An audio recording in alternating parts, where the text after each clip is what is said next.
Hello everyone, welcome back to our channel. Today we're diving into a super handy feature for Xiaomi Redmi 8 users, the double tap to wake function. This feature allows you to wake up your phone with just 2 quick taps on the screen, making it super convenient to check your notifications or the time. So let's not wait any longer and show you how to enable it. Let's get started. First, make sure your Xiaomi Redmi 8 is turned on and you're on the home screen. Head over to the settings app on your phone. Once you're in Settings app, scroll down until you find the lock screen and password open. Tap on it to open up more settings. In the lock screen and password menu, look for the advanced settings option. Tap on it to see more features related to your lock screen.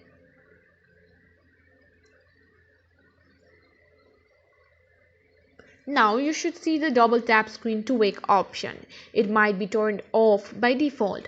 Simply tap on the switch next to it to enable the feature. And that's it.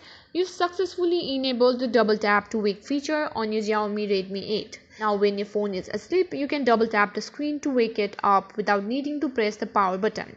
It's a small feature, but it makes a big difference in how you interact with the device. And if you found this tutorial helpful, make sure to give us a thumbs up and share it with your friends.